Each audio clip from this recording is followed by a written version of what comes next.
Good evening, everyone, and welcome to round 10 of Speed Force Racing Season 80 Division 2. Tonight, we are at the circuit Zandvoort, the Dutch Grand Prix, a fast, narrow, and highly technical track that rewards precision, bravery, and confidence through the iconic blind corners. As we head in towards the dunes, it is the Lord Danny Boy who continues to lead the way in the Drivers' Championship with 183 points, already taking 3 wins this season, including back-to-back victories in Bahrain and Azerbaijan. He's been the benchmark so far, but the fight behind him is tightening fast. As Copo sits behind him on 135 points, rest was struggling with consistency, whilst Langford is just behind 128. Lord Adam has joined as well, still in the hunt of strings of solid podiums. Zenem and Mills are both right there too, sitting 4th and 5th, and both have the pace to make life difficult for the front runners tonight. Dominated by Norwegians in this lobby, unlike Division 1. And my name is Jamie Morris, and alongside me tonight is my co-commentator and my good friend. His name is Milan Lange. Hoe gaat het?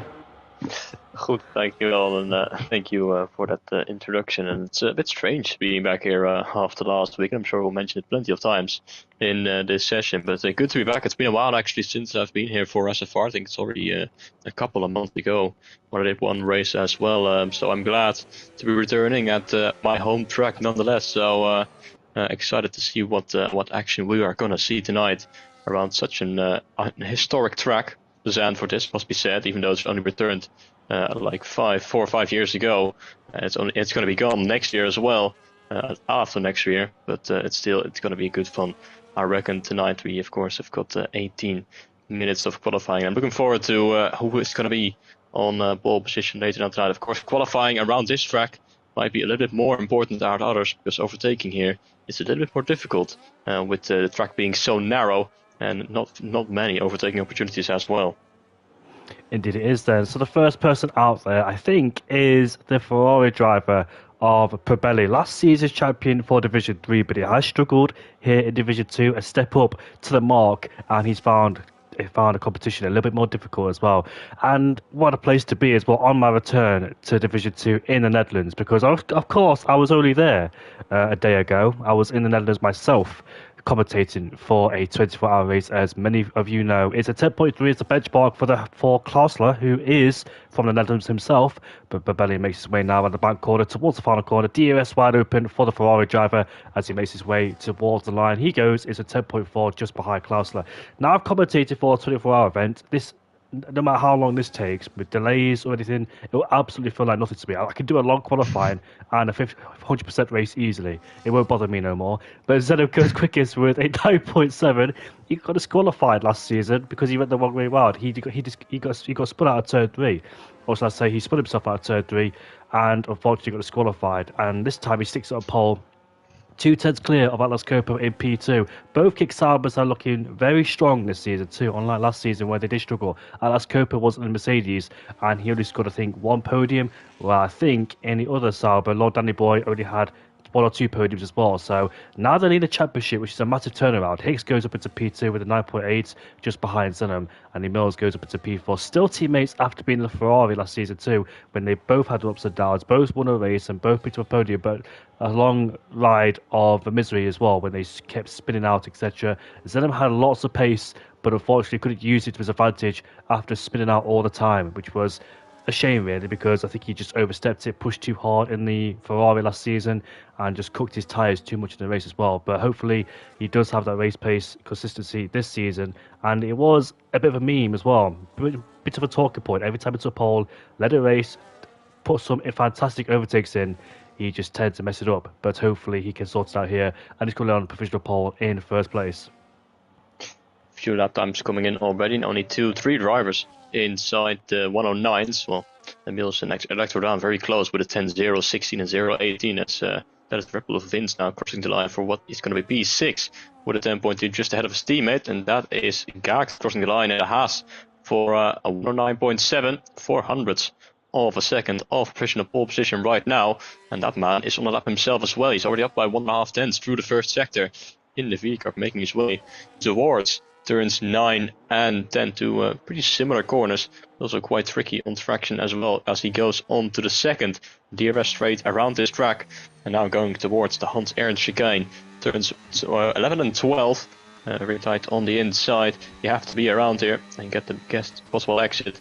Now for the final short braking zone in towards turn 13, and then it's going to be flat out towards the finish line towards this massive banking around the Zandvoort circuit. In the meantime, it's Perbelli up to P4 in the 109s as well. What can Xenon do as he comes across the line? 109.327, and currently sits on provisional pole position by over 4/10 of a second as his teammate crosses the line to go into second place. It's a V-Carb front row as it stands with a 109.5 as well, and they're clear by almost 3/10 of a second to anyone else behind them.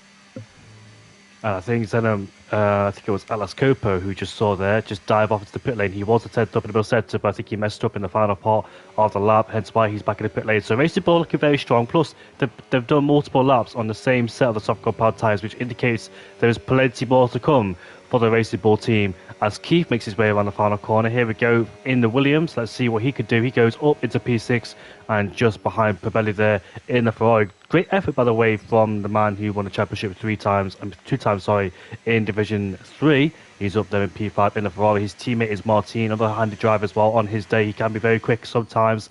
Depends if he can get it all together. Same story with every single one here as well in this division when they have their ups and downs, but they can try and get it together. Lord Alem, he debuted 2 seasons ago at the Australian Grand Prix, and he was super quick. Even on the Ultimate Strategy, he was super quick and kept the pace up. He's coming towards turn number 9, I believe it is, on turn 10 with the DRS on the back straight. Now, he's an interesting one because when I've seen him race recently, he hasn't really been up there per se, so he's still lacking pace. Is the Aston Martin driver from Saudi Arabia. He exits the chicane, he goes coming in towards the final couple of corners. Oreo Glass is in the chat. Hello Oreo Glass, how are you doing, mate? A reserve driver sometimes for Division 2 and Division 1, but here comes the Aston Martin as he makes his way now towards the finish line. It's going to be a 14th place with a 10.5 and a few tenths off. Lord by the top G in P13. He's also got handy pace, but sometimes as well another driver who struggles from time to time as Keith aggressively dives into the pit lane, and he almost hits the wall too of a good measure. There is 8 minutes left to go in this qualifier session, and so far it is the 2 Racing Bulls who occupy first and second place. We've got Klausler coming towards the final corner. Let's see what he can produce in the Aston Martin. He comes towards the line. It's P3 for the Dutchman, and that's a great effort indeed. Yeah, 109.7, still 2.5 tenths of a second off Emils, but a great lap from Klusser indeed, putting himself on the second row, and there's only a few others out on track, including his teammate, and it's Hicks starting another lap right now in the Alpine, so we're right on board as he exits turn 1, and now going into the very quick right-hand there and down into the braking zone off turn 3. The other banking around this track, have to be careful with acceleration as we're going uphill as well. Now flat out through this left and right, there's a car just ahead of him. It's one of the Red Bulls. Let's hope they're going to get out of the way quickly as he is still able to improve to the first sector, 18 thousandths of a second down as it stands as he approaches one of the cars out on an out lap.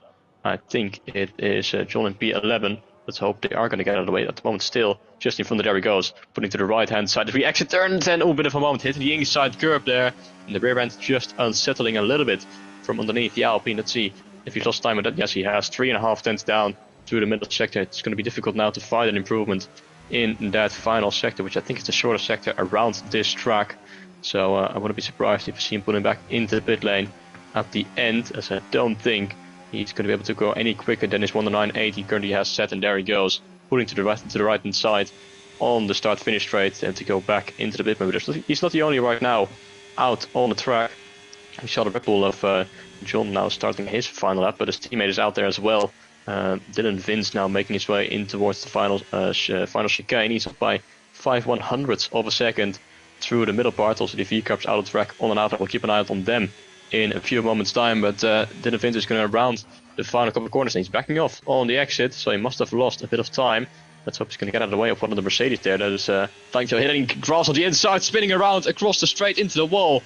Goes the Mercedes, and that certainly is not going to be an improvement for a man currently down in P12 as he is getting reversed and he's getting stuck. He's stuck in the grass down the start-finish straight. He's resets the track as that is Danny Boy going quickest with a 109.274, and he beats 2 V-Carbs by a few hundreds on a second. It's V-Carb and Kick Sauber currently occupying the first 2 rows, but his V-Carbs are out on the lap as well, trying to improve. And the top 4 was the Saubers, the Racing Bull, and the Sauber again, like it was back at the Hungarian Grand Prix. That's been the main story this season. The Saubers and the Racing Bull has been up there. with a few Aston Martins, Mercedes, and Electro Down being involved too for good measure. But this season they've been super, super strong because I know last time out, as season 17 and season 16, you had a few mishaps there and then, a few struggles, a few missed opportunities for, I dare say as well, for all of them. They've definitely had the pace, but at the same time they made certain mistakes as the kickstarter goes off into the gravel there to get out of the way for the oncoming cars. There's quite a few cars down there as well in that middle sector. It is a relatively short track, but I'm trying to find out who's on the laptop. I think Mills is flying through the end of the first sector. He was purple. Now coming towards turn 9 we go, now through 10. This left hand, you're going to open up. Don't touch the curb on the outside and try and kneel on the curb on the outside too for good measure to try and utilise all the parts of the racing track. As we head down in towards 11 and 12 we go. It's 2 tenths up in the middle sector for Mills as he slides to the corner there, but keeps it nice and hooked up as we exit turn number 12. Now coming towards the final 2 corners, the 2 bank corners, the double right hander we go. The DRS open for him. Let's see what Mills can do in the racing ball. Looking very strong this season. Can he keep it up? Can he take Paul away from Lord Danny Boy as he crosses the line? He can. It's a 2.31. 9.231. So if you were just quicker than Lord Danny Boy in P2. And elsewhere, Zenum is down in the middle sector by 4 seconds. So he must have had an off somewhere on his flying lap. Atlas Copo is about to cross the line once again to start up another lap in the kickstarter as he heads down in towards turn 1 or not, it seems. So it looks like he backed off and saved the battery, gone again. I'm not quite sure what the strategy is from him, but yeah, quite a different approach in towards qualifying. He goes in towards the gravel and in towards the wall. Lord by the top G got stuck on the curb on the outside there. Massive wheel spin. He got drifted off and unfortunately hit the wall as he resets track as well for good measure. So what a shame there for Lord by the top G, who got caught out by that curb on the outside, which gets stuck on the floor and unfortunately just sailing off into the wall there. Here goes Martin around the final corner. Let's see what he could do in the Ferrari. Let's see his progress, but unfortunately won't be good enough. It's going to be a 40.7, so he's struggling here around Zanvor as he dives off in towards the first corner in the braking zone we go. Squares off the throttle very nicely. Now coming towards turn 2 and turn 3. We saw in F1 we take the outside line, but here we don't. We take the inside line because the outside line unfortunately is not faster or doable. As we exit turn 3, climb up towards the hill now to end the first sector with a 24.6. He's 3/4 of a tenth up in the first sector on his previous best as he flies through and keeps the throttle pinned all the way through before we hit the first and second right-hander. He did hesitate a little bit going towards the first sector or first right-hander. He just had a steer correction. Coming towards turn 9, we go, didn't really hook the inside line there and drift out wide as you want to do as we come through turn 11 and turn 12. He's up by 2 tenths in this middle sector. Of course, his best lap time is 11.0, so you expect it to improve, but I really hope he finds more time because this won't be good enough to dethrone Lord Alum or Lord by the top G. So let's see if he can make time up in the final sector with the DRS wide open for the Ferrari driver. Can Martin uplift himself inside the top 10? We're about to find out now. He goes up into P16, or should I say he stays in P16, unfortunately for him, in the Ferrari, who seems to be struggling there in 60th place and last. Keith is up by a tenth of a second in this sector. Last season, I think it was, I get all up with season 16 and 17 because it was quite a similar season, but with a few little changes for some people in the same teams. But I want to say that Adams won this race in season 16. Of course, he's not here tonight because he's a Division 1 driver now, and Keith goes up into P7, but they were teammates as well. But I do get mixed up a little bit. I've got a cloudy memory between season 16 and 17, of course, when we had a lot of changes, a lot of different drivers indeed. But it's so far in Mills on pole ahead of Lord Danny Boy. Yeah, and Danny Boy, he was improving on his lap time a few minutes ago when he was out on track. He's improving by a few hundredths of a second, but then he ran out just slightly wide out of turn 13, hit the outside curb and unfortunately invalidated, which is why he was unable to improve, and which could have been the provisional fastest time with a 109.2. The entire top 3 all within the point 2. It's very close between those 3, only 6/100ths of a second separating them at this moment, but there's a few cars out on track trying to improve once more. Klusser is one of them in the Aston Martin. He's just started another flying lap, and also I think it's Hicks going out of the final corner, down by 84,000ths of a second, so he needs to have a good final sector in order to improve his position. Let's see what he's going to be able to do as he crosses the line. As he moves up to P5, great final sector, improves by a tenth of a second in the end, and gets just ahead of Klusser by 0.002 of a second, but Klusser himself is now improving by 6 hundredths of a second as well through the first sector. Now making his way through turns 9 and 10. Let's see if he's going to be able to get a good exit out of this onto the back straight. Yes, he does indeed, deploying the battery and opening the DRS down into the braking zone of the chicane up by over a tenth of a second, but he misses the apex there ever so slightly there on both of the parts of the chicane. And there's a car up ahead just weaving around, preparing for his final lap, and it's actually his teammate going to give him a nice slipstream down the start-finish straight. But getting a nice tail for Klusser as he goes towards the line. Let's see how he's going to be able to improve. There we go. Stays P5, improves by a few hundreds. Actually lost a bit of time in the final sector, but still a decent improvement regardless, and stays on that third row. Let's see how everyone else is doing right now. Keith has stayed out and he's gone for another lap, and finds a few more hundredths of a second in the middle sector. Also the both Red Bulls are very close to each other, but I think they are going for another lap. And of course Lord Adam is starting his final flying lap now as well. But look at the Williams going now in towards the chicane, and now 2.5 tenths almost up in towards the final sector. So if he keeps this up, he might be able to get himself onto the second row, get ahead of Alice Cooper. But now he has 2 more corners to navigate, and it runs a very tight line to the inside. To the inside, even the grass going through the final corner. As Keeves is going to cross the line, he's going to improve up. Actually, oh, he stays P8. He probably ran out of battery, ran out of fuel, potentially, because he did not improve at all, despite being over 2 tenths up in the middle part of the lap.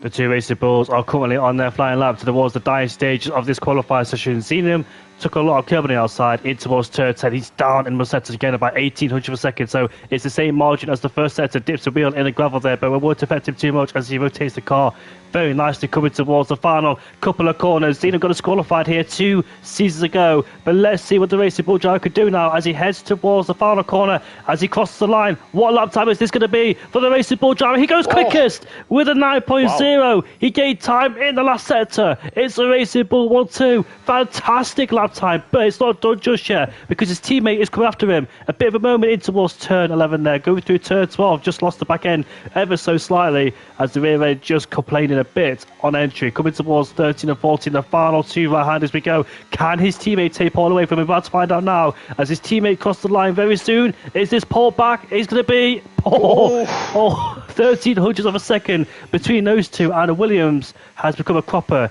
in the final corner, I think. So he's backed off, but Lord Danny Boy is still on the flying lap. Alice Copo's teammate's gone off the track in turn 10 on the driver tracker there. So unfortunately, he's got a much better driver tracker than we had in Ladostad. As we come out of turn 12, we go for the Sauber driver. Now as he heads towards the final 2 corners, gets it hooked up in 5th gear, rotates the car, carrying the speed all the way through, deploys all the rest of his battery. Can he improve? Can he progress towards the front? We're about to find out now. He can't. He stays at P3, but is going to be any more surprises? Langfell pops his Mercedes up into P5 despite a mishap earlier on in this qualifying session. Klausler has run out of fuel. Probelli is down in P10 in the Ferrari. A bit disappointed for him. A Division 3 driver, of course, but he has struggled so far in Division 2 this season, so not familiar with the pace of the others around him. But so far, a Racing Bull 1-2, and Zenom is on pole once again. He's taken 2 wins this season. He's had an epic season as well, unlike the past few seasons where he spun out or got himself a penalty or whatever happened to him. His race pace wasn't good whatsoever. He just dropped off all the time and spun around as he over-pushed the car. Every single time. He treated the race like it was a time trial, as a qualifying lap, every single lap. And this time, familiar with the setup, familiar with the cars, the conditions, the longevity, the endurance, and he's getting better and better. He's currently 4th in the championship with 2 wins, but he's a long way off the points. It's about 70 points away from Lord Danny Boy in first place. He's had a few stinky results. Well, in fact, the start of the season has been very stinky for him, but he's only picked up the pace in the last 4 races. In Monza when he won and Miami when he won. But look at this, a Norwegian top 6 with Klaus the Dutchman in the middle there at his home Grand Prix. Then a few Brits in between as well. But it is Zenom Pole ahead of A. Mills, Lord and the Boy and Alice Cooper for Kickstarter 3-4 and Langfell for P5 in the Mercedes, Probelli in 6th. That's a great effort actually from Probelli in 6th place. There is a driver called Pev1 and Probelli, so I do get confused between the two there, but Probelli is the Division 3 champion. And we're heading in towards the race in the Netherlands, and I'm pretty sure I've had enough commentating in the Netherlands because I had a reverse track about a week ago or two. I've been in the Netherlands myself actually, not in Zandvoort. and now I'm commentator once again in the Netherlands, in Zandvoort. In Zandvoort. So I can't seem to get away from this country. A very close connection right now, but yeah, great performance from both the V cars, very close together as well. It was Atlas Copel who spun on his final lap.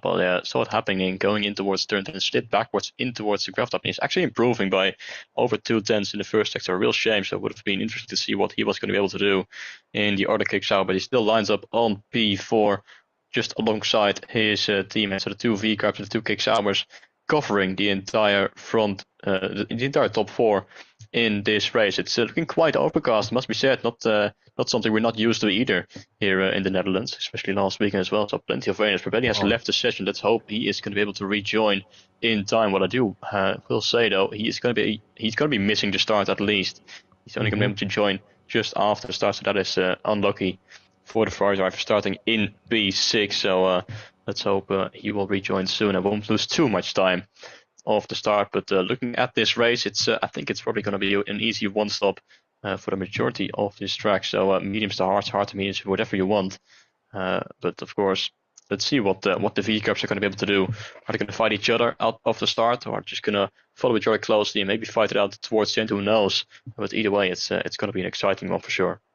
Yeah, I'm so sick of seeing rain, especially in the Netherlands, because I had to live with it. Pep1 in the chat says Atlas struggled with pace on this track, but it's great that he got qualified to work. Exactly, it's P2, Propelli's join. But like I said, I'm sick of seeing rain in the Netherlands because I had to deal with it all Friday night, Saturday, Sunday, Monday. Ever since I arrived in the Netherlands, it hasn't stopped raining whatsoever. I was in a camper van, RV, and Friday night, all I could hear was rain against the windows, falling down, and it was absolutely horrible as well. When I woke up on Saturday morning, before I had to go to work, I say work, before I had to commentate, I was in the rain too with my suit on, and the only part of the day that was dry when I was the cameraman, and I was really grateful that happened as well, because when I was the cameraman, it was dry and sunny. Then when I went back inside, it started raining, and it rained all the way through. We had a red flag as well, and a safety cart on the go-kart track, which was quite surprising to see because there was a transponder issue and a fuel issue as well. And the whole experience was just unreal. A brand new experience which really opened doors for us and gave us new skills, gave us new opportunities as well, and really changed my perspective on things as well. I'm really grateful that I was able to commentate with 6 or 5 amazing people, including myself. Well, I can't commentate with myself, but yes, 5 amazing people alongside me.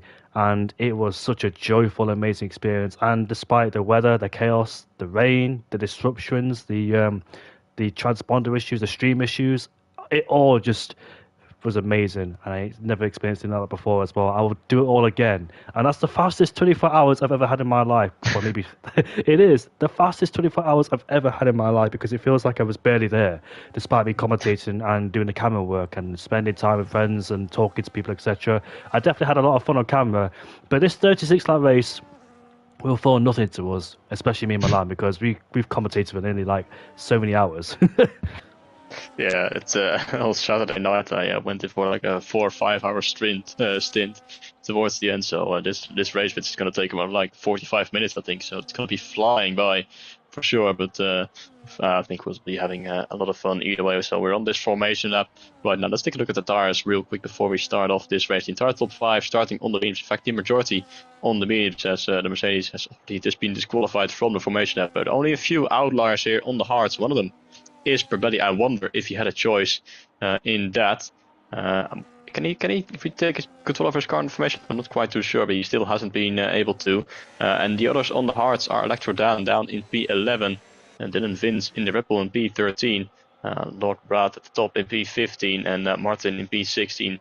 So we've got 5 drivers starting on the hard. Everyone else is going to be starting on the mediums. So let's see how those strategies are going to play out for all of these drivers, as we see the liners going down the start-finish straight, preparing to line up on the grid, so we can get this race started very, very soon. Indeed. The reason why I don't remember last season's race in the Netherlands because I wasn't there. Now I remember, because I remember someone saying that now I've won, you're not there to commentate for it. It was Samid who won Division 2's last race in the Netherlands. I think I was ill. I'm not quite sure where I was actually, but I remember season 16 for sure because that's when Adams took a fantastic victory. He was searching for his first win of the season after being denied 3 times due to a post-race penalty after winning all 3 of them, but he finally won here in Zandvoort. And let's see what Zeta could do off the start of the grid. He was very quick in the last few races, and I wonder can he continue his form because the championship is far from over here in Division 2. It is spiced up between the RBs and the Kick Sabres. There are the lights on the panels. I'm about to get racing very soon. We are underway here at the Dutch GP, and so far, good start for both racing bulls. But Mills has the inside line going in towards turn 1, but he can't make the move. But here comes the kick stab all the way around the outside. Can he make it stick? We're about to find out. There's still wheel spilled out the exit. Turn 1 contact. Oh, there's a crash in the background. A Williams and a Ferrari in the wall together. And there's a Mercedes off in towards the grass. Same place as Kevin Magnussen. Down the inside goes the Haas. They're taking full opportunity. He's up into P5 now. As I think it was Langfar who lost a few places there. He was the one that went to the grass. Just broke himself, went wide, and here comes the RP challenging him all the way towards turn 7. Birds backs off of the Type B. Both racing bulls had a fantastic start, but I think the Williams was Keith, and there was a Ferrari there too. It's Pabelli, who just joined the session, unfortunately in the wall at the exit of turn 1. He's fallen all the way down in towards 17th place, but that's so far a crucial start from both racing bulls. It looked like Zenom, it looked like Emil, had a better start than his teammates, but his teammate had the outside line going in towards turn 1 and maintain the lead, while Lord Danny Boy tried but had to back out, otherwise it would ended up in contact and his race would have been done on lap 1. Yeah, a bit chaotic in the midfield, and it was indeed Keeves and Pabelli coming together at the exit of turn 1, and both of them having sustained now front wing damage. One of their end plates is missing, regardless. Keeves is getting the move done on the Mercedes out of the final corner, but that's Xenon that leads the way ahead of Emils in the 2 Saubers, as Pabelli is going to come into the pit lane to repair his front wing damage. So, but a great start from Gax in the Haas. He's up at the P5 from 8th on the grid. Also Lord Allen in the Aston Martin from P14 on the grid, made his way all the way up into P7 just behind his teammates. So a great start from a few of these drivers. And now the entire top 9 is on the medium, so the majority of the drivers who started on hards didn't have the best of starts. And Pabelli was one of them, and he of course now making a pit stop, and Electrodan already falling a little bit behind the top 9, being on those hards. And it's going to take a while for these stars to really settle in. It's going to take a few laps. It already shows, so the top 9 running away ever so slightly then in this big DRS from the 2 V-Carbs, leading the way ahead of the 2 Saubers, just like they started in this race. We're getting quite close to the exit of turn 1 between Danny Boy and Emils, but in the end they do stay in their position that they started in. But the fight has already been there since the opening lap, as we now of course going to have the DRS enabled down the start finish straight. But I think the gaps are a little bit too big between these drivers to really see someone trying to perform an overtake. Although Emils is closing the gap towards his teammate, he's going to have the overspeed, and it's going to be a lead change here. The 2 V-Cups going to swap position going in towards turn 1, and Emils is now in the lead of this race as we go on to lap 3, with Zenon dropping down to 2nd place. The 2 Saubers still following closely, though Atlascope is dropping behind ever so slightly as well, 9/10 of a second behind his teammate. And then it's Gax in P5, and the 2 Aston Martins following in P7, as Keeves now also making a pit stop to replace his front wing. So a very unfortunate start for himself and Pabelli, but at the front, the 2 V-Carbs just swapping position here on lap 3. What I like about the top 4 is every single one of those top 4 had a massive struggle of a season as well in season 17, the one that's gone by, and also season 16 as well. Especially, I think, Lord Danny Boy was in Division 1. They got dropped in Division 2 mid-season, and he's done an epic job so far. In fact, in Mills has almost stretched the gap to almost 1 second as well between himself and his teammate. So he might leave his teammate exposed towards the kick Sabres, because that DRS is very important, and if you lose at this stage of the Grand Prix, the kick Sabres will be all over the back of you, and be hunted down as well. So what's Mills going to do? He's going to play the team game, let his team have the DRS to keep both Sabres behind. That's the best option, because here comes the kick Sabre and Lord Danny Boy now with the DRS wide open. This is an important move to split both of them as we head down in towards the first corner. Leather Brace goes to Racing Ball, trying to stick it on the outside, trying to maintain P2 to keep it at Racing Ball 1-2, but the kick Sabre seems like he's got a better drive, but he can't get past for the time being there. But Mills has to keep his teammate with the DRS range, because if he doesn't, that means both kick Sabres will stride forward and therefore have the DRS at the back of him. So let's see if Mills plays the team game, but he needs to keep his teammate with the DRS range to try and work together and keep them both at bay for the time being to have that track position and control over the race. 2 V-Carbs and 2 kick Sabres still leading the way, but the gap has become smaller between these 4. And Gax in 6/10 behind as well, just in P4 at the moment. So Lord Danny Boy and Atlas Copo trying to put the pressure on our two race leaders, of course, but it is pretty difficult to overtake only down the start-finish straight and going in towards turn 1 is where you have the real opportunity. But at the moment, these guys, of course, all have the DRS on each other apart from our race leader Emils, who now got a 6/10 gap towards Zenon in second place. Let's see if they're going to swap positions once more. And Lord Enemy is quite close to the back as well, 0.4 of a second towards Zenon, so he might push Zenon to try and go for the overtake on his own teammate, although now he doesn't deploy his battery anymore. But here we go once again, going in towards turn 1. And once again, like we saw 2 laps ago, the two V-Carbs swapping positions and going slightly wide in towards turn 1. But they haven't lost any positions towards the kick Sauber. So now our pole sitter is back into the lead of this race on lap 5.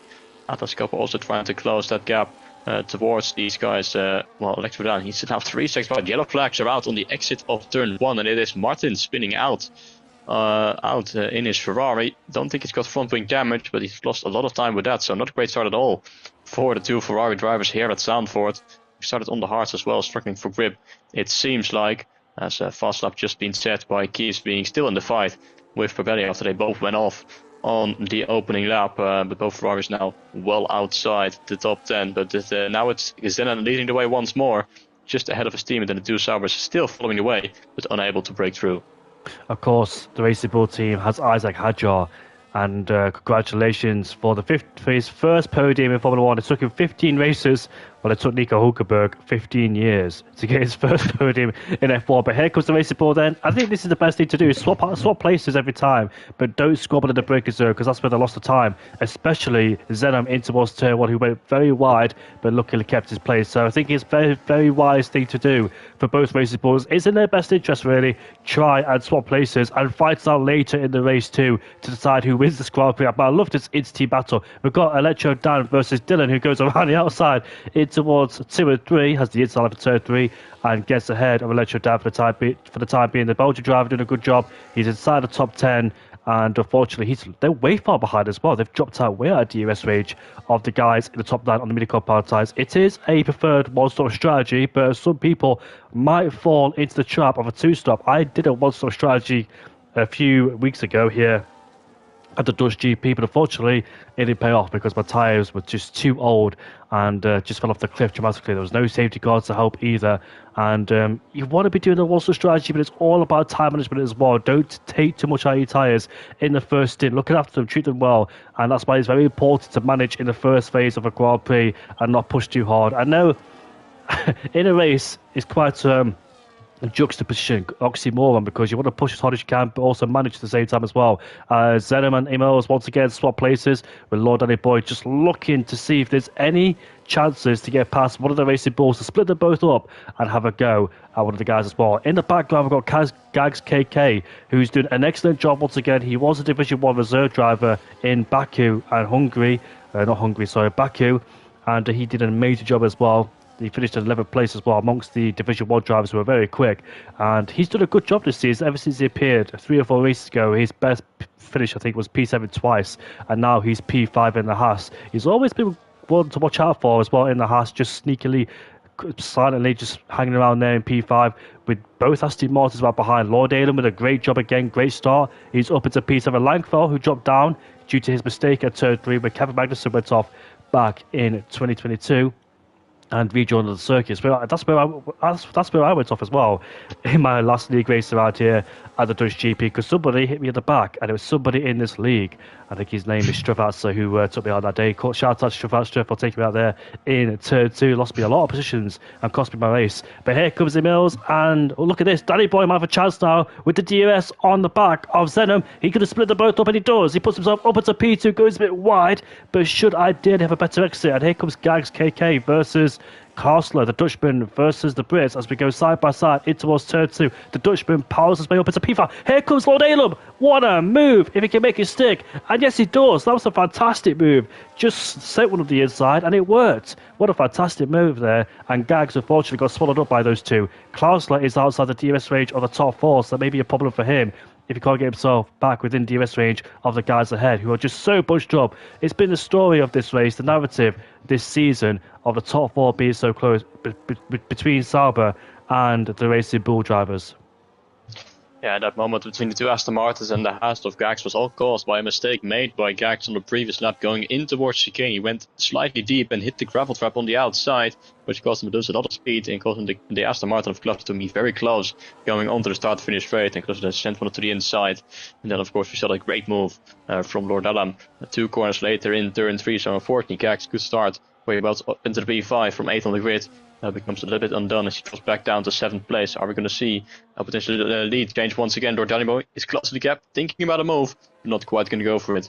And it is Xenon who's losing a lot of time. In fact, 8-9 tenths of a second already towards the Kick Sauber, and starting to be under pressure from Atlas Coppa as well in the order Kick Sauber. The two Saubers starting to move forward a little bit in this race as Keys for the once again had made a pit stop on the previous lap.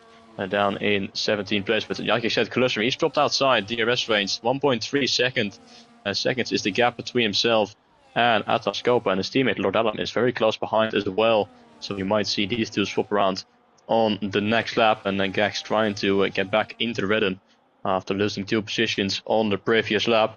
And like of course also looking to take any positions in the fight just ahead of him. Hicks in P9. Look at the gap towards Dylan Vince now in 10th place, 5.5 seconds on those hards. He did overtake Electrodan a few moments ago for that final points playing position, but at the moment the hards not really at the same pace that the mediums have, but it will take a few laps and then the mediums will start to fall off as the gap between the two races is 8.5 tenths going on to the start finish straight. So I don't think Danny Boy is going to be able to go for the move as he is closing the gap as we go on to lap 10 of 36. No moves being made inside the top 4. Here come the two Aston Martins in towards turn 1, and they swap around positions, and it's Lord Adam now up at the P5 from 14th on the grid. What a start he's had in these first 10 laps. Let's see if he's going to be able to close the gap towards the top 4. He's made some great moves this afternoon, or this evening, shall I say, up into P5, but the gap is 1.7 seconds there between himself and Atlas Coppa. So I think Gaz KK could have been the cost of that, and hence why they've dropped so far back. The gap is almost 2 seconds now, so it could be a tall order to try and get themselves back in DRS range, especially when Lord Alam does have DRS, so he's hoping for a mistake between the top 4, and once you're out of the DRS range, you start pushing very hard to get yourself back in there, and you start making mistakes as well, and you lose even more time because it's just so difficult to have raw pace, especially on the same tyre range and same pace range as well, to try and get yourself back in somebody else's DRS. The gap is 3 seconds now, so it's near enough impossible to get himself back in DRS range. It's all lost there, and I dare say the battle for P5 now is going to be the mile. It's going to be his place now to fight for P5. But the top 4 then, Emils, Danny Boy, Zenom and Atlas Coppa all still scrapping away. Atlas Coppa being last in that DRS train, looking for a move against Zenom. Both Saubers put a move on both Racing Bulls. And here comes, spinner in the background, but Danny inside goes Lord Danny Boy up into towards turn 1. And the reason why I stood there, because I just saw somebody spin in the background, and it was Hicks. Hicks lost it in the banking, I think, with the DRS open. He's fallen down into P11, and he's broken his wing for good measure there. Oh, what a shame there for Hicks. He was running inside that train behind Lord Alam, but now he's fallen backwards with a broken end plate, and you need an end plate as well, especially around the high-speed technical parts in the first and last sector. And he just struggled all the way through. And what a shame as well, because he broke his wing on the final corner, and he had to do a whole lap with the broken wing too. It's going to be a lot of pain there. And this is when the tyres start to give up as well, give up the ghost, because they've reached the end of the peak performance. It's all about surviving, managing, and keeping it all on the track now with all these guys, because the grip surely is on a knife edge, and I think every single driver might struggle just a bit on these mini compound tyres then, as we see Emils dip a wheel in the gravel. But I'm very happy, and not happy, but I'm very surprised by the pace of these guys as well, because they've done a mega job so far. The turnaround from season 17 and 18 has been absolutely formidable this season between both Saubers and Racing Bulls, who both had their struggles. All 4 of them had their struggles. They could barely get a podium or a win, but now they're fighting for a championship in first place. Well, Lord Danny Boy has a massive gap behind his teammates of Atlas Coppa for first and second place. The gap is about 50 something points. I'm not very good when it comes to mental mass, so I can't figure that one out myself. But Atlas Coppa is quite far behind his teammate Lord Danny Boy. Lord Danny Boy is looking very comfortable so far in this Grand Prix. He's got 2 cars between himself and his teammates. Yeah, the fight is still going on, and it was Xenon who dropped behind a little bit on the early opening stage of this lap, but now he's back within 4 tenths of a second of his own team. But it's definitely a 4-way fight, and for this win, Lord Adam has dropped behind now 4 seconds here on lap 12. If you're near the end of these first stints in a few laps time. I can imagine we start some drivers putting into the pit lane to put on a brand new set of hearts to make it to the end of this race. Two Aston Martins feel very, very closely to each other still, and Haas of Gags and Langfield still in this train. Of course, we saw Higgs spin out on the previous lap, which is why he's out of this train. And currently down on P12, losing quite a lot of time with his broken front wing for good measure. So we go on to lap 13. The gap someone at the pit very early. That is Zenon putting into the pit lane already. As we go on to lap 13 in this race, slowing down just enough to not pick himself up a 10-second time penalty for speeding, but quite an early stop. He's going to have to do 23 laps or 24 laps on these hards. Let's see where he's going to come out. Probably should be in cleaner, I think, behind the Red Bull of John Nobes in P12. Yes, he is. He's got a few seconds of clean air, so he's going to try and go for the undercut on the 3 cars that were ahead of him. And before he made his pit stop in his fight with Atlas Copo and Lord Anyboy and Emils. So I do wonder if these guys are going to react. And look at the gap, by the way, between first and second. It was actually for a brief moment, it was over 1 second between Danny Boy and Emils, but now it's got back within 1 second. So some of the drivers clearly starting to struggle on these old mediums. Tire wear starting to fall off, and that is why we see some of the drivers already putting into the pit lane quite early on. And Xenon, in fact, he's already into the back of Higgs there. Well, not literally, but he's already closed that gap. Let's see how he's slowing down quite a lot. I'm not sure what's happening towards Higgs. I think he's got another bit of front wing damage, so he must have went off once again. But let's see if these guys are going to put into the pit lane. No, Lord Danny Boy is still staying out. So is Emils, and so is Atlas Copo. So it's Zenon with a different strategy compared to the rest of them inside the top 3, as Atlas Copo is now also behind DRS range, 1.1 seconds. More into the pit lane. Gags with a 10-second time penalty there for speeding in the pit lane. That is very unfortunate news for the Haas, he and Lord Alan both into the pit lane. Going on to lap 14, Lord Brad also in the McLaren putting into the pit lane to get himself a new set of tires, but the 10-second time penalty will certainly ruin his chances of getting a good result for Gags in the Haas. You really do kick yourself when you pick up a 10-second penalty, and I know how it feels, because I had a race around here. It was going very well. It was mixed conditions. They went to dry. I did the Warsaw strategy, but it's so annoying when you pick up a 10-second penalty, and Hicks has retired in the pit lane, so no further action for him. He's called it a day, and that's him out of this race. But it's just so annoying when you pick up that 10-second penalty. One small mistake, it has a big consequence for the end of the Grand Prix. A 10-second penalty, which is going to confirm that you're definitely not going to win a race, because there's no way you can put a 10-second gap unless you dominated the race. But so let's see if anybody else peels off into the pit lane. Nobody reacted to Emil's Zedum's undercut. So let's see if they're trying to elongate the first stint. So a better time out towards the end of the Grand Prix, and that was a very late call indeed from Mills there. Gets away with it as he slows down and adheres to his pit lane speed limit, which is about 60 kilometers an hour. That's about 37 miles per hour. As Klausler gets a 10-second penalty as well. That's really costing him towards the Grand Prix. But I think Zenon would definitely get ahead of his teammate. Let's see where he is on the track. He should get ahead, considering he had 2 laps more on the hardcore power tyres. Or does he get ahead? That's going to be quite interesting to see where he feeds out in comparison towards his teammate. Here he is side by side. Almost just gets ahead of him. And Emils is just behind as well for good measure. So not too bad there. The undercut, not really as big as I thought. But the Racing Bull driver Zenon could be in trouble towards the Grand Prix, because he pitted quite early, which means he might have a little bit of a tyre drop off towards the end of the race. We know how delicate these tyres are, and every single lap counts as well. And Emil's just be behind his teammates. That could really hurt him towards the Grand Prix as well. So Zenon could be in a vulnerable position in P6 there by pitting early, but not build up too much of a gap in between himself and his teammates. So it's down towards the 2 Saubers, and the 2 Saubers, surprisingly, not one of the drivers peeled off into the pit lane either. So one of the 2 Kick Saubers will have to stay at 1 more lap extra, as long as they can keep up the pace. But tires who may get stuck and interfere with a little bit of a traffic there, as Atlas Copo is the one, Lord Danny Boy, is the one to pit. Atlas Copo then takes the lead of the Grand Prix. But let's see whether the 2 Racing Bulls now feed out. They're behind the Red Bull driver, so they need to dispatch him as quick as they can. But he should be off into the pit lane very shortly, which he does. Here we go then, the DRS wide open for Zenon down the straight. But let's see if the Kickstarter gets ahead. He's going to be quite worried if he doesn't get ahead, as we head down in towards turn 1. And he should get ahead, which they do. The 2 Racing Bulls now take over first and second place provisionally, while Lord Daddy Boy rejoins down to P6 ahead of Lord Adam. So Lord Daddy Boy on the youngest tyres out of these 3, or these 2. The gap is 1.5 seconds there, but he does have a tyre offset towards the end of this race, which could be beneficial for him later on in this race. strategy at the moment in favor of V-Carb with the successful undercut.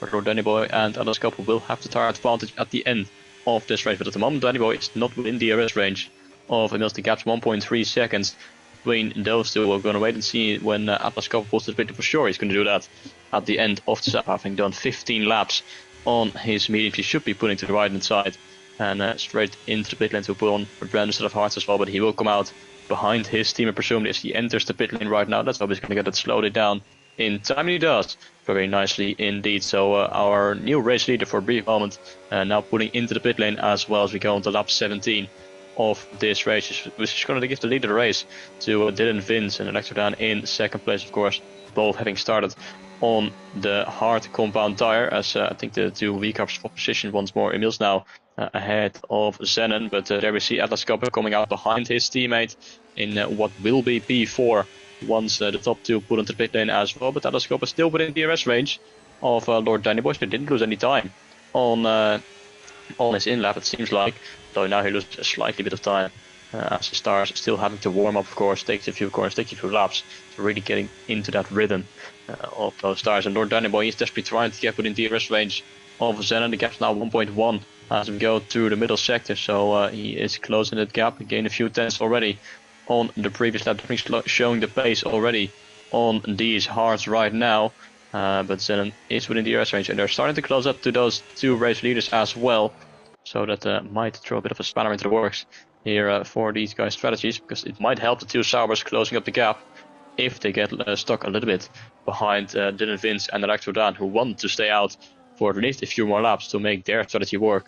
As we go on to lap 18, we've got the halfway point of this race. Red Bull in front of McLaren following. Emil's very close behind as well. And now Lord Danboy is almost within DRS range. And Atlas Copper is closing that gap as well. But you're going to see the two V-Carbs closing up the gap towards the top two very, very quickly indeed. With their 15-lap tire advantage compared to the McLaren at Red Bull, who are going to be fighting it out almost themselves as well for their lead here out on track. With the Dylan Vince looking very slowly going up the hill.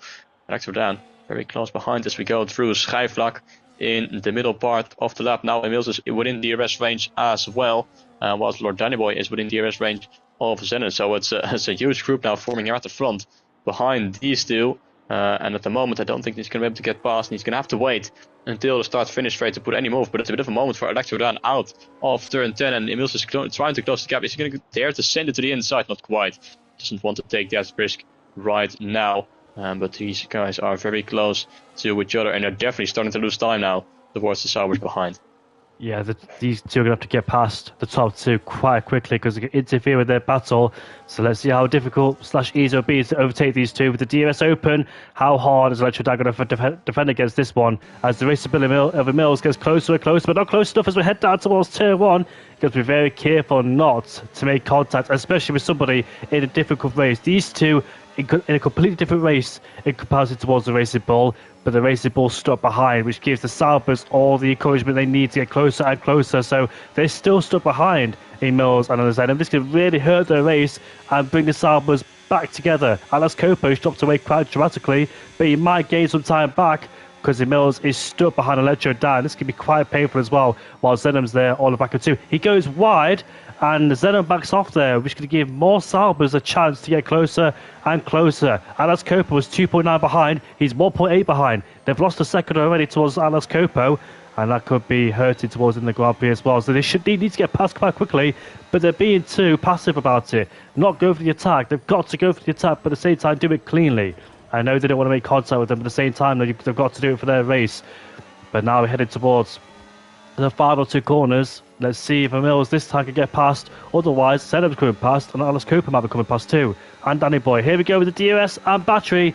And he gets past him. And that's quite in the pit stop there for Electrodan on the hardcore pod tyres. But at least Emils gets past him for the time being as we head down in towards turn one. You can see Lord Danny Boy all at the back of the two Racing Bulls. The story is now, it's the Racing Bulls who have track position, but it's the Saubers of the tyre advantage. Let's see which beats which. Is it tyre advantage? Is it track position? I'm not quite sure, because both Racing Bulls did have the track position early on in the Grand Prix. They were 1 and 2. but they got overtaken by Sauber. Sauber been on the charge as well all through this race, and they've got the tyre advantage. So I wonder how difficult it'll be for the two Racing Bulls to keep them behind. But now they're behind the senior team of Red Bull. So let's see if there's any team orders here with Red Bull and Racing Bull. But here we go, coming towards turn 10. Willie Mills coming to the inside. No, a bit too far back there. So Mills would dearly love to get that Red Bull out of the way as quick as he can. But let's see where he'll do it. Maybe he'll just stay behind before the Red Bull goes off the pit lane on the next lap. But as we head down in towards the chicane we go, you can see that these guys are all starting to continue up behind as well. The Sauber around this Copo has caught up. He was 3 seconds behind at one point. Now he's 9/10 behind, 1 second behind. So that's really cost him, not getting past quite quickly and allowing the kick Sauber to come closer and closer. But here we go, there was the DRS wide open. It should be easy to dispatch Dylan Vince. And Dylan Vince goes into the pit lane then.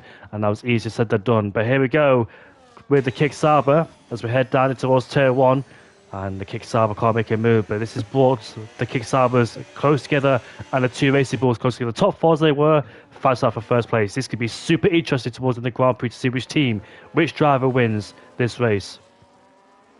Track position is quite important around a track like this where overtaking is very difficult. So the two V-Cups, they are really going to have to work together.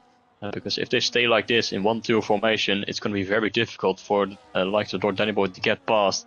Because Zenon also has the DRS. So as long as they keep this up and don't make any major mistakes, they should be able to keep it up for a long while in this race. Because at some point, two Saubers, they're just going to try and be a little bit more aggressive to try and overtake. But at the moment, you still got a long way to go in this race. 15 laps exactly after this lap. And Mills is doing just enough right now to stay in the lead by 0.7 of a second towards Zenon. So they should have a pretty clear gap towards the two kick Saubers who are following. Lord Dannyboy is around half a second off as we go in towards the final corner. And he's got a full battery to work with as well, but so does Zenon. And Emil's using a little bit as well. Are we going to see a lead change once more? Yes, we do. As Emil's to pulls to the inside, and Zenon is back into the lead of this race. Lord Dannyboy looking to find a way past, but unable to get very close to the back of Emil's, but not quite close enough to put a Sauber up the inside in towards turn 3 here. And Atlas Copa is just biding his time as well, waiting to see something to happen between the top 3. Lord Adam and Beef was getting closer when these guys were getting held up, but now it's lost a little bit of time once more. And he's looking for, well, probably a P5 finish, given the two cars directly behind him. Both got a 10-second time penalty, and Langfield being in P8 a further 5 seconds behind. I don't think Lord Adam has anything to worry about for his top 5 result. And I think top 4 are going to just be a little bit too quick being in this DRS train as well. So it might end up just be a very decent P5 finish, but at the front, the gap once again being 0.7 of a second. And I wonder if these if the two V-Cars are just going to swap around every single lap to ensure that the kick Saubers cannot make an overtake down the start-finish straight as we go on to lap 23 in a few moments' time. Once again pushing the battery as we come out of the final corner. Rodinboy is a little bit closer than he was in the previous lap. Still 0.3 of a second is not going to be enough, but look at this then as we shop around once more, and Zenon is trying to go back to the racing line. Rodinboy is trying to get long around the outside in towards turn 1, but just not enough alongside to really have a go at Zenon. But he is getting closer every single lap. Bit of a mistake, bit of a lock up there from Zenon going in towards turn 3, and Lord Dannyboy is just looking for any gap, for any mistake to try and get past one of these guys. The yellow flags are out of the turn 12. That is Lord Brad having a moment. He spun out of the final corner and was facing the wrong direction, reset the track, and is resuming his way in P12 but going into the pit lane. But the fight is definitely spicing up between the top 4, but at the moment, two V-Cars are doing just enough to remain in first and second. How long? That's the question now. How long can they keep as Lord Brad top G retires in the pit lane? How long can these two keep the two kickouts behind? And the longer the laps go on, the worse the tyre gets as well for the top 2, because they pitted earlier in comparison towards the kick Saubers. So watch out for the tyre drop off. It may happen, and when it does happen, it kind of defend against the two kick Saubers, because Lord Danny Boy has been close every single time, but it's only a matter of time before he gets his way through. And it's quite a smart idea between these two. They keep swapping places, but here comes Danny Boy. Is that a chance for him to go around the outside in towards turn 1? He's let the brakes, he's side by side, he's wheel to wheel, but can he get ahead? Oh, there's almost contact between the two there, but Emil stays in P2 for the time being. That's what I'm talking about. They swap positions, but Danny Boy gets closer and closer and closer, so it's just a matter of time really before Danny Boy finds his way through. and he splits them both up again. He did that in the first stint when he was splitting both racing bulls up and got himself into the lead of the Grand Prix. Alas Copa, though, in P4 has the youngest tyres out of these lots, so watch out for him. He's in this DRS train, and he'll be very, very quick towards the Grand Prix. Watson Mills and Zenham, especially Zenham in first place, might struggle towards in the race. And we've definitely seen that Zenham's tyre, his pace in the first stint too, because on the mini compound tyres, when the tyres got older, he was struggling to keep up the pace, and he was the first one to pit. And it could be the same case again, same scenario for him in the second stint on the hard compound tyres, where he may struggle to keep up with the pace once the tyres start to drop away. So he might be in trouble towards in the Grand Prix. It's just a matter of time to see when he does struggle. But here we go with the DRS once open again. Both racing bulls having to do the same thing every single lap, but on the last lap as well. I wonder what's going to happen on the last lap, because if it stays like this, who will decide who wins? But here comes Danny Boy on the inside into towards turn one. It's super close there, but not enough. Just force his way through with the outside line the last lap, the inside line this lap, but neither working on this occasion. He's getting so close, but yet so far both racing bulls are perfectly positioning their car in the right place, but they might have to think about other strategies, other chances as well, because they know Danny Boy's getting closer and closer. But let's see, how long can the top two hold this up? This is turning into a fantastic race between the top four here, but it seems like Racing Bull are starting to struggle just a little bit now, as the Kicksabers have definitely shown some resilient pace in this Grand Prix, and they're definitely on course. Well, it's just a matter of time to see when Kickstarter do overtake the top two, because it's coming, but they're doing a really good job so far at keeping the two sides behind. I bet the pressure must be so high every single lap. The concentration is high, and the top two in this race, teamwork, dedication, hard work and resilience, keeping the two Kickstarters behind them every single lap is just so difficult, but they're managing it for the time being. But how long can they do it for? They've been on the back foot the whole time in this race, just looking backwards for the two Kicksabers as these two once again swap places. I think Danny Boy is spending a lap in recharge mode because he drained a lot of battery to get past the top two, or tries to get past the top two. So I think it's best for him to try and reharvest the energy and go for it once again when he has the chance. Must be getting so frustrating for Danny Boy, being so close every single lap, just not quite close enough to complete that move. And like you said, he must have been recharging for a brief moment there to try and line up a move again on the next lap, as the two V-Carbs once again swapping positions and Zenon in P1, but he's got the worst tires out of the entire field, especially out of the entire top four. And in the meantime, the gap towards Lord Adam in P5 actually has not grown at all. It still stayed around 2.23 seconds in the background. That is Klusser and Gax going wheel to wheel on the exit there of turn 9, and the Haas getting pushed into the grass there a little bit. And there's more contact as we go in towards turn 10. Side by side we go on the exit though. It is Klusser who gets the job done, but he's lost out towards his teammate by 1.6 seconds. But they're getting their elbows out here for the fight in P6 and P7.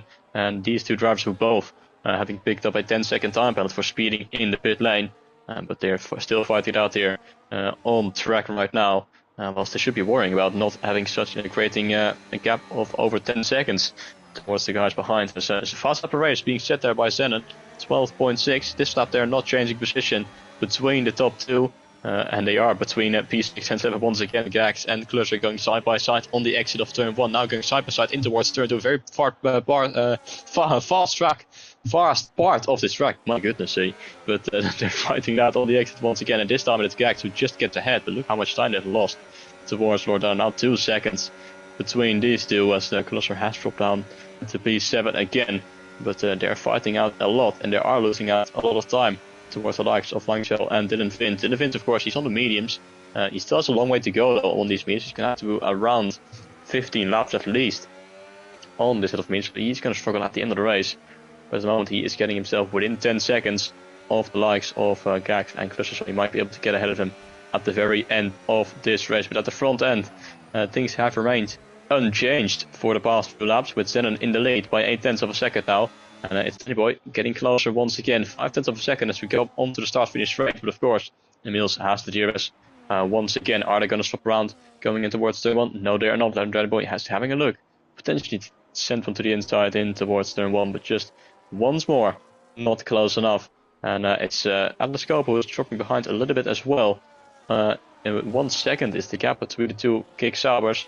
And he's just biding his time at this point. Maybe conserving the tires a little bit as well to really have a go at the very end of this race. He's got the best tires out of the entire top 4. and he's just done enough to get back in towards that DRS lane. But it's getting very interesting, very close now between this top 4, and it's going to be an exciting final few laps of this race, that's for sure. Yeah, a lap ago, Mills was almost outside the DRS range with Zedham, and that's very crucial to the DRS at the back of his teammates as well. The top 2 have to stay where they are, have to keep each other the DRS all the time, because if they don't, that means Danny Boy will overtake one of them, and being on the younger tyre, will overtake both of them. So that's why it's very important for the top 2 to remain each other's DRS. They can't afford to break away. Zedham doesn't have the pace, even if he does break away from his own teammates' DRS range. Lord Danny Boy will get past, and with his younger tyres, Danny Boy will get past him. So it's very important, very vital as well. And now we're coming towards the dying stage of this Grand Prix. Ezzy Mills there goes to the lead of the Grand Prix once again to go back up into first place. But here comes Danny Boy and a surprise attack in towards turn 1. He was quite far back. There's just enough space given on the outside there. As we go, Mills will out of turn 1 we go. They remain side by side through turn 2 and turn 3. There's contact to move the spin. They both hit a spin together. They've spun right in the same parts. Zedham stays in third place, but now Alas Copo has been released from steering at the back of his own teammate's rear wing. He's up into P2 and now could chase after Mills for the lead of the Grand Prix. The 2 came to blows on turn 2 and turn 3, and now Lord Danny Boy, the championship leader, has rejoined in P5 behind Lord Dalem there, and Zedham's in P3. It's such a tight corner going through turn 2 and turn 3, and unfortunately contact has been made. I'm not quite sure who's to blame there because it's such a tight corner. Neither driver willing to back off. And we have seen contact there before in League Racer 2 when 2 people go side by side, but unfortunately did not pay off at all in the race. But Zedham's still on the podium, but I wonder how cooked his tyres are due to that spin, because that spin would definitely cost him with his tyre life towards the end of the race. So I think Lord Alem's in P40 with the DRS, and he could be on course for a podium. And if Ferrari spun around, that is Pirelli, unfortunately, who's had a terrible race here inside for ever since lap 1. And Alex Copo, watch out for him. He's all over the back at emails now. And Alex Copo can search for, I think, his second win of the season. It is going to be his second win of the season. As Zedham gets past Lord Alem, or Lord Alem doesn't get past Zedham, sorry. It's exactly what Alex Cope was waiting for, just biding his time to see anything happen between the cars in front of him. And it just did between Danny Boy and Zedham. Very unfortunate moment between those two. It's such a fast part of the track. You could see that was coming. I think they just drifted out into each other there. And I don't think anyone is there to blame. It's just an unfortunate incident between the two. And unfortunately they've lost out both of them themselves still being in this train now in the fight for P3, well out of fight for the race when he kept 5 seconds towards Atlas Coppa. It has made for a very interesting fight for the final spot on the podium, with Lord Adam being involved in it as well from P14 on the grid. So who knows what he's going to be able to do towards the end of this race. But the fight is there for P1 now, and Atlas Coppa is very closer than ever. 4/10 of a second separating our 2 race leaders. DRS is open. The battery has been deployed. The slipstream is there, and here comes Atlas Coppa to take the lead of this race in towards turn 1. Emils does not fight it, and we've got a new race leader going on to lap 31 of 36. 6 laps to go, and Atlas Coppa was in P4 a few laps ago. Now finds himself in the lead of this race, and with a 2-lap tire advantage, Swart Emils has to fight it there as well in P3. Lord Adam going wheels over once again with Zenon, and there's more contact between these two almost going around. And for almost for a second time there, it was Zenon involved in an incident, the same place where he went off with Lord Dannyboy 2 laps ago. Look how close this group is as we go up the hill. And Lord Adam desperate trying to find a way past. Here comes Dannyboy sneaking up the inside in towards Schijfvlek. More contact being made there as well on the exit. And the Kicksauer losing a lot of speed in the process. Now under pressure from Klusser in P6. What a fight we're witnessing here as well for the final spot on the podium, as Lord Adam has lost out to 1.1 seconds now towards Zenon. But we also have to keep an eye out on this fight at the front. And I wonder if these two are just now going to be swapping around every single lap until the final lap, where the positions will be decided for the win of this race. We're going to have to go. We're going to have 5 more laps in this race. And now it's Emils with the DRS and the slipstream, and he's going to pull to the inside to retake that lead of the race. And now it's V-Carp back in front of Sauber as something's going on in the background. And it's Danny Boy's had a moment coming out of the final corner. He's putting it to the pit lane. So is Lord Adam. So did these two come together? I wonder. So both of them having to make a pit stop in this final few laps of the race. Yes, there is front wing damage for the Aston Martin.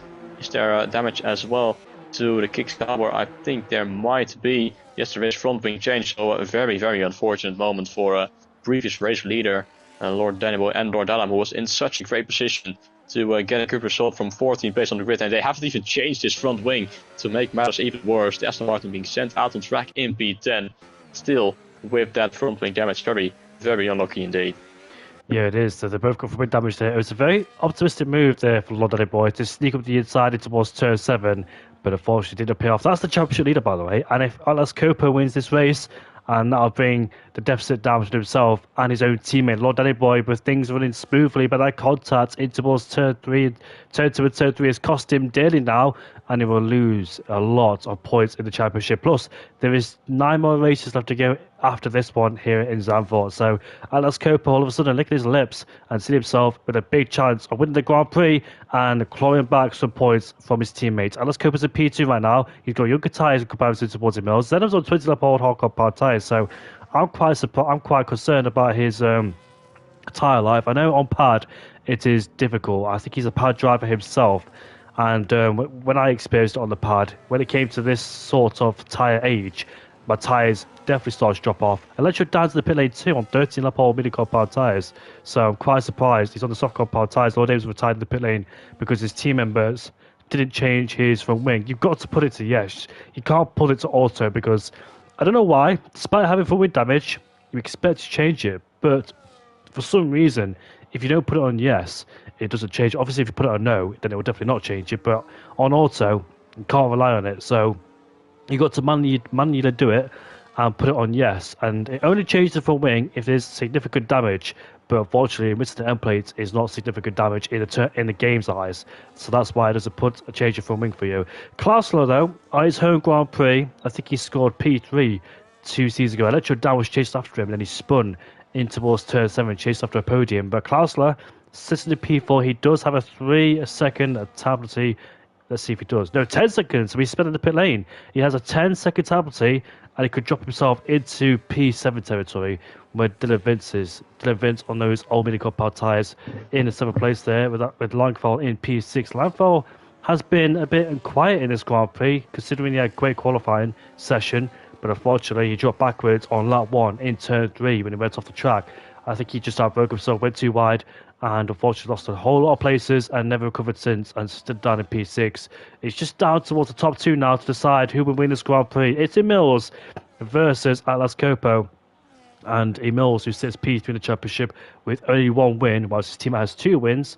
But Emils could get a second win of the season, and so can Atlas Cooper. So the top 2 have only 1 win, but one of these 2 will about to change it into their second win of the season. Who will it be? Is it Emils or Atlas Cooper? And in terms of the championship, Mercedes are second, thanks to Molnars.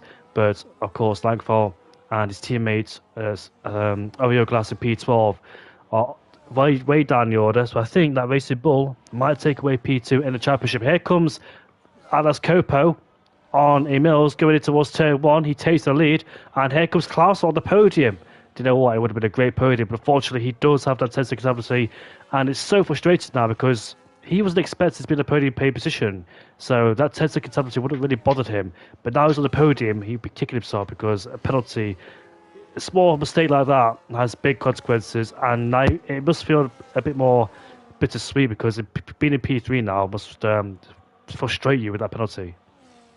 Yeah, and it's a penalty that is going to drop him to P6 because Gax, of course, also has that 10-second time penalty in Langfield, and Dylan Vince for sure will be able to get ahead. And surprised Dylan Vince is still keeping up with his tires, who are now 14 laps old as the Electro Dan with a fast lap race, and then immediately picking up a 3-second time penalty. But he, of course, switches to the soft 2 laps ago. But the fight is there between Atlas Cooper and Emils for the win. There's 4-10 separating the 2 of them. I'm surprised that Atlas Cooper went for the move going in towards turn 1 because you normally don't want to be leading going onto the final lap. But he is going to be leading going into the final lap, and the gap between the 2 is for 0.5 of a second. And here comes the DRS and the slipstream for Emils, who's going to have him closing the gap, and he is. And here he pulls to the outside, going in towards turn 1. There's nothing Atlas Cooper can do, and Emils is going to take the lead on the final lap of this race. And has that decided the race win, or is there any way that Atlas Cooper is going to be able to snatch it back on this final lap on a track where there are so few overtaking opportunities as they're fighting it out in the background as well? But was that the race deciding move for Emils to get a clear view, get a clear run towards victory? But here comes Atlas Cooper to the inside, in towards turn 7, almost fighting it out in towards Schijfvlak.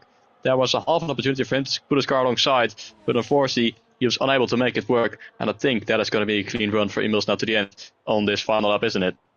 It is indeed, and Alex Cooper there shot himself in the foot. Younger tyres, of course, in P2 in the best spot, but he overtook Emils on lap 35. Then Emils got it back on the last lap to go down the inside towards turn 1, had the final laugh, and he should be safe unless he makes a mistake, which he shouldn't do in these final parts. If Alex Copo can get right behind Emils in towards the final 2 corners and get himself tucked in the situation with DRS, he may have him, but he's a bit too far back, and plus running out of ERS as well. Here comes the Racing Bull drive of Emils, who makes his way towards the finish line, and he's going to win the Dutch GP here in Zandvoort for his second win of the season. What a fantastic, clean, clinical race for the Racing Bull driver. Alex Copo on the podium once again in P2, who takes points away from his teammates in the championship. And Zenom rounds off the podium in P3. A disappointing, disgruntled P3 for him, considering he was fighting for a win. But nevertheless, it's still a podium for him. Langford finishes in P4 ahead of Dylan Vince, who went unnoticed in the race, but still finished in P5. A great result for the Red Bull driver there, trying to get to 10th place in the championship, whilst Keith finishes in P14. Keith is 10th place, but he might get demoted after the race in the championship. Klausler in P6 at his home Grand Prix, not bad considering they're the 10th penalty. Gangs KK, another P7, that's about 3 P7s he's had so far this season. John Mobes, well, barely mentioned him, but he's in P8 ahead of Lord Danny Boy. Electro Dan Peter ahead of both Ferraris who had their misdemeanors on the first lap, and Elio Glass finishes in P13 ahead of Keith in 40th place there. And that'll conclude the Dutch GP. But it was an epic race here in Zandvoort, and finally I get to have a break from from the country itself in the Netherlands after commentating here for quite a long time now. I've been commentating for like almost 16 hours, but then finally I can have a break from here. I had a reversed race to do not long before, and of course visited the country myself and commentating once again here in the Netherlands. But hopefully, my final time for a while. But the top 3, all Norwegian, of course. And there is Emils, a little at the podium there for Racing Bull. Racing Bull, another win this season. They're on fire so far, and they may take away P2 in the championship. It'll be their 3rd win of the season, and they well may displace Mercedes, who had a good run early in the season too, with Langfeld, and also Melners, who had a win at the first race of the season in Belgium and a podium in Japan, and another win at the Italian Grand Prix. But ever since then, he hasn't turned back since the Hungarian Grand Prix. He's had a few bad races since Monza 3-4 races ago. So he lost a bit of form there. Did Melners, his teammate, of course. I think I just forgot who his teammate right now, but it was Langfeld and the other person, Mercedes, who I forgot, unfortunately, already. But that concludes the Dutch GP here in Zandvoort, and it was an epic race. We had a bit of contact and drama early beforehand too. But it was a Racing Bull who won this race, and what an epic race to commentate as well. And also as well, around the circuit, I want to congratulate Isaac Hadjar for being on the podium in P3, of course. He used to league race in this league, believe it or not, in SFR, and I used to commentate on him as well. Not in this league, but elsewhere. So, yeah, congratulations to Isaac Hadjar for picking up that podium at the Dutch GP. He is now a Formula 1 driver. Can you believe it or not? It is very hard to believe. But Milan Langer, thank you so much for commentating with me, mate. Always, always, always a pleasure to be alongside with you, especially on Saturday and Sunday when I spent most of my time being with you, which was very nice. Yeah, it's been a pleasure. It's been incredible these past 10 months, and last weekend certainly was something special being alongside you in real life. Felt even better than just here online, but it's been a pleasure. I've certainly enjoyed this race as well. Great fighting at the front. Unfortunately, it turned into a 2-way fight rather than a 4-way fight after that short incident, but I enjoyed it regardless, and great to be back here in SFR for a brief moment, and I enjoyed it to commentate alongside you as always, so thank you very much as well. It's been great fun.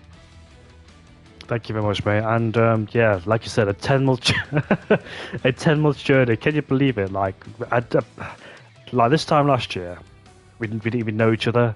But could you imagine, could you imagine at all, you'd be in this type of situation? Could you imagine it?